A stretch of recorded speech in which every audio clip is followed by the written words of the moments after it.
Hello students, standard 9. You have learned that weight is the force acting vertically downwards. Weight जो है वो force है जो vertically downward act करता है. Here the force is acting perpendicular to the surface of the sand. Force जो है वो perpendicular होता है sand के surface को, right? The force acting on an object perpendicular to the surface is called thrust. मतलब जो फोर्स ऑब्जेक्ट के ऊपर एक्ट करता है, राइट, परपेंडिकुलर, बराबर. परपेंडिकुलर किसको होता है? सरफेस को, राइट. फोर्स कोई भी ऑब्जेक्ट पर परपेंडिकुलर ऑब्जेक्ट के सरफेस पर परपेंडिकुलर होता है उसको हम बोलते हैं थ्रस्ट, राइट. सरफेस को परपेंडिकुलर, ऑब्जेक्ट के सरफेस को परपेंडिकुलर जो फोर्स एक्ट करता है उसको हम बोलते हैं thrust, right. When you stand on loose sand, the force, that is the weight of your body, is acting on an area equal to the area of your feet. जब भी आप loose sand पर खड़े होते हो, the force that is मतलब force that is weight of your body is acting on an area equal to area of your feet, right. आपके feet का जो एरिया है वो weight of your body act करता है, बराबर. आप सैंड पर खड़े होते हो तब. व्हेन यू लाई डाउन, आप नीचे झुकते हो, the same force acts on an area equal to the contact area of your body, of your whole body, right. जब भी आप नीचे झुकते हो तो सेम एरिया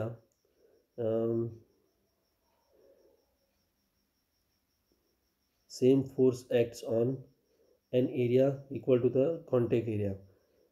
मतलब आपकी बॉडी का जो होल बॉडी का जो कॉन्टेक्ट एरिया होता है वो सेम फोर्स एक्ट करता है, okay.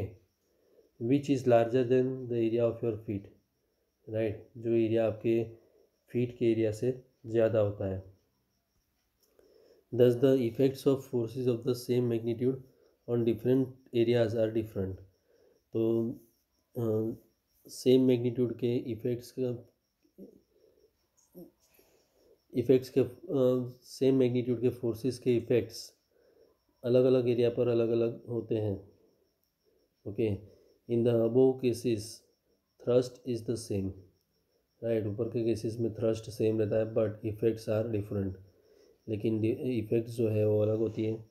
Therefore the effect of thrust depends on the area on which it acts, right. तो इसलिए थ्रस्ट का जो इफ़ेक्ट है वो कौन से एरिया पर वो एक्ट करता है उसके ऊपर डिपेंड करता है. Effect of thrust on sand is larger. Sand पर थ्रस्ट का इफ़ेक्ट ज़्यादा होता है while standing then while lying, बराबर. मतलब स्टैंडिंग के टाइम पर इफ़ेक्ट ज़्यादा होता है, बराबर. नीचे झुकने के वक्त ज़्यादा होता है. The thrust on unit area is called pressure. तो यूनिट एरिया पर जो थ्रस्ट है उसको हम बोलते हैं pressure. Thus pressure is equal to thrust upon area, right. Pressure की फॉर्मूला है thrust upon area.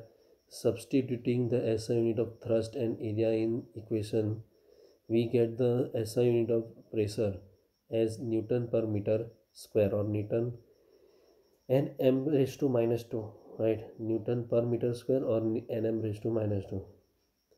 In honor of scientist Blaise Pascal, the SI unit of pressure is called Pascal, right. Blaise Pascal नाम के scientist के आदर में ऐसा unit of pressure क्या है? पास्कल, और denoted as P A, right, P A मतलब pascal. Let us consider a numerical example to understand the effects of thrust acting on different areas, right. तो न्यूमेरिकल एग्जांपल हम देखते हैं क्या, किसके लिए, effect of thrust acting on different area समझने के लिए, राइट। तो अलग अलग एरिया पर इफेक्ट ऑफ थ्रस्ट क्या है वो समझने के लिए एग्जांपल हम देखते हैं। तो यहाँ से हम नेक्स्ट टाइम करेंगे एग्जांपल से।